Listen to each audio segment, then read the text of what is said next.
kita bertemu lagi dalam channel Cikgu Sef Tutorial. Perbincangan kali ini adalah dalam bab 2, yaitu pasaran barang dan harga.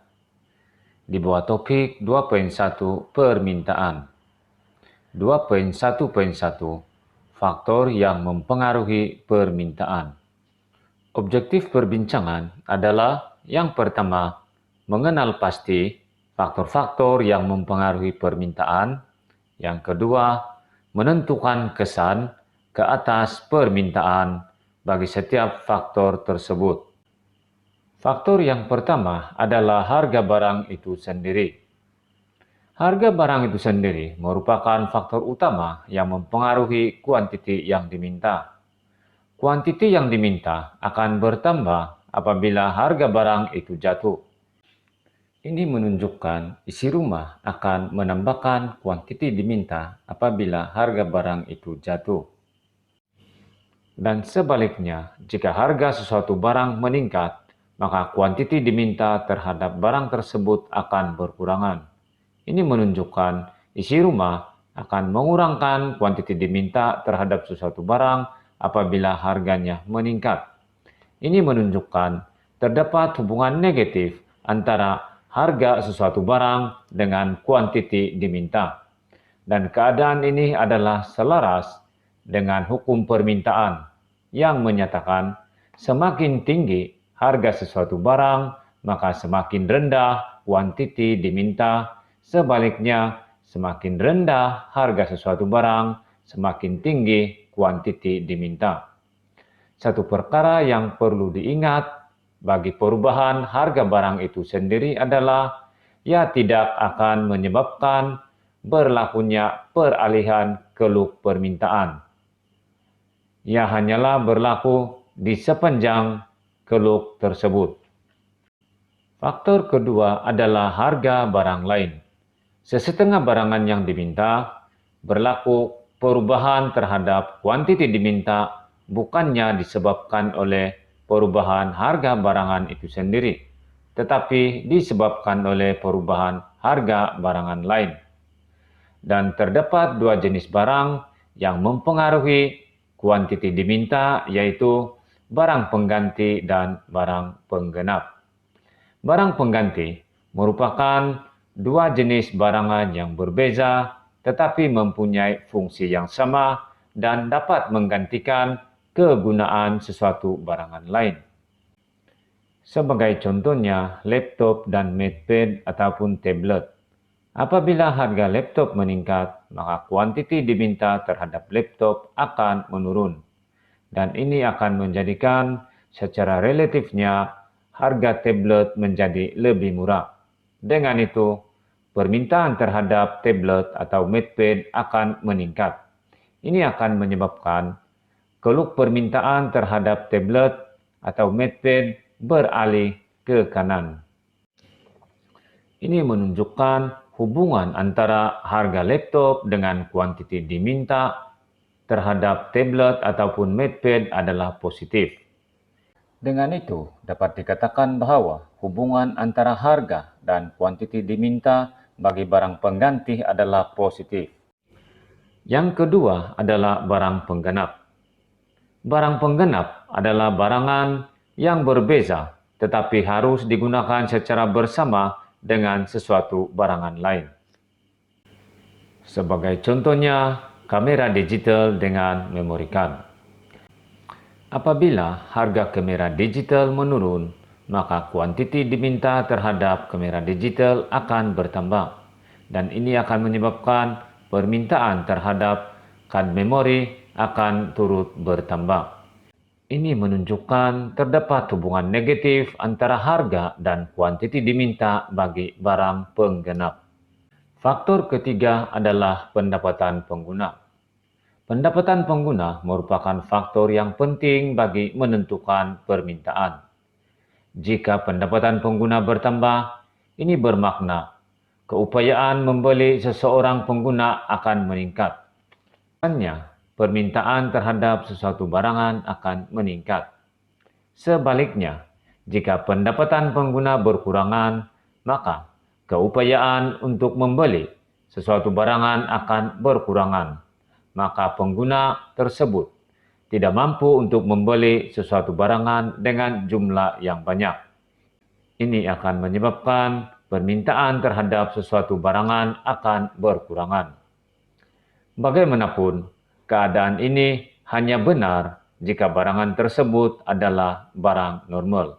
Ini karena bagi barang mesti, dia tidak dipengaruhi oleh tingkat pendapatan, yaitu sama ada tingkat pendapatan pengguna meningkat atau berkurangan, jumlah permintaan terhadap barang mesti adalah tidak berubah. Begitu juga dengan barang bawahan. Ini karena bagi barang bawahan, apabila pendapatan pengguna meningkat, maka kuantiti diminta terhadap barang bawahan akan berkurangan. Faktor keempat adalah cita rasa pengguna. Cita rasa pengguna merujuk kepada tanggapan atau keinginan seseorang pengguna terhadap sesuatu barangan. Terdapat dua jenis cita rasa pengguna, yaitu cita rasa pengguna yang gemarkan sesuatu barang dan cita rasa pengguna yang tidak gemarkan sesuatu barang. Jika cita rasa pengguna terhadap sesuatu barangan meningkat, maka kuantiti diminta terhadap barangan tersebut akan turut meningkat walaupun harganya tidak berubah. Begitu juga sebaliknya, jika cita rasa pengguna terhadap sesuatu barangan berkurangan, maka permintaan terhadap barangan tersebut akan turut berkurangan. Dan kalau kita lihat, ada kalanya cita rasa pengguna terhadap sesuatu barangan dipengaruhi oleh tren semasa. Dan ada kalanya juga dipengaruhi oleh pengiklanan atau promosi oleh syarikat-syarikat tertentu. Begitu juga dengan model-model yang digunakan akan mempengaruhi cita rasa pengguna terhadap sesuatu barangan. Faktor kelima adalah musim. Sesetengah barangan diminta dengan banyaknya pada sesuatu masa tertentu dan akan berkurangan pada masa yang lain. Sebagai contohnya pada musim perayaan. Seperti yang kita lihat, pada musim perayaan Tahun Baru Cina, maka permintaan terhadap limau mandarin akan bertambah. Begitu juga dengan perayaan-perayaan yang lain. Setiap kali musim perayaan berlaku, maka permintaan terhadap makanan dan pakaian akan meningkat. Satu contoh lain bagi musim adalah hujan. Musim hujan boleh mempengaruhi permintaan terhadap payung. Apabila musim hujan tiba, maka permintaan terhadap payung akan meningkat. Begitu juga dengan musim-musim yang lain seperti musim buka sekolah. Apabila sampai masa musim buka sekolah, maka permintaan terhadap pakaian sekolah dan alat tulis akan meningkat. Faktor keenam adalah jumlah penduduk. Faktor penduduk boleh dilihat dari segi saiz dan struktur. Dari segi saiz penduduk, jika saiz penduduk adalah besar, maka jumlah permintaan terhadap sesuatu barang akan bertambah. Ini digambarkan oleh peralihan keluk permintaan ke kanan. Ini karena semakin besar jumlah penduduk, maka semakin banyak barangan yang diperlukan. Sebaliknya, jika saiz penduduk adalah kecil, maka jumlah permintaan terhadap suatu barang akan berkurangan. Ini ditunjukkan oleh peralihan keluk permintaan ke kiri. Permintaan terhadap satu barang juga boleh dipengaruhi oleh struktur penduduk. Sebagai contohnya, jika sebahagian besar penduduk adalah terdiri daripada golongan kanak-kanak, maka permintaan terhadap barangan permainan kanak-kanak akan bertambah. Begitu juga jika sebilangan besar penduduk adalah golongan tua, maka permintaan terhadap tongkat dan cermin mata akan meningkat.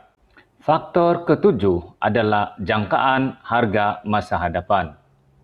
Jika seseorang pengguna menjangkakan harga sesuatu barang itu akan naik pada masa depan, maka pengguna akan membelinya dengan lebih banyak pada masa kini. Ini karena dengan berbuat demikian, perbelanjaan dapat dijimatkan.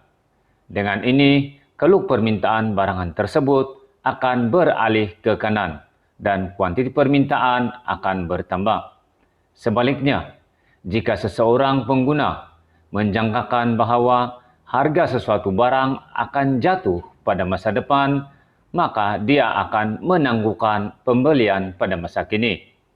Sebaliknya, ia akan membeli pada masa depan, yaitu apabila harganya benar-benar jatuh.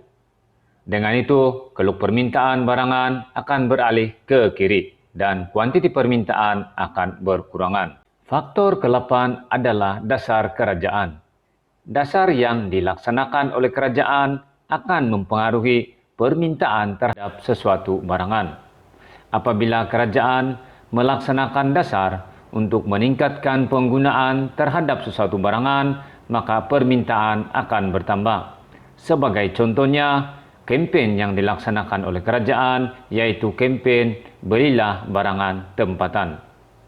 Selain daripada itu, dasar kerajaan seperti menurunkan cukai pendapatan juga akan meningkatkan permintaan. Ini karena dengan penurunan cukai pendapatan akan menyebabkan pendapatan boleh guna meningkat dan seterusnya akan meningkatkan pembelian terhadap sesuatu barangan. Selain daripada itu, pelaksanaan undang-undang yang dilaksanakan oleh kerajaan juga mempengaruhi pembelian atau permintaan.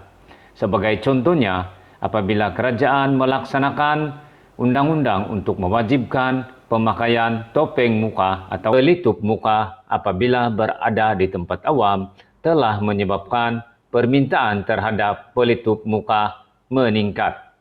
Ini menunjukkan dasar kerajaan sangat mempengaruhi permintaan terhadap sesuatu barangan. Begitu juga apabila kerajaan hendak mengurangkan permintaan terhadap sesuatu barangan. Sebagai contohnya, pelaksanaan cukai excise terhadap rokok dan minuman keras yang bertujuan untuk mengurangkan permintaan masyarakat terhadap kedua-dua barangan tersebut.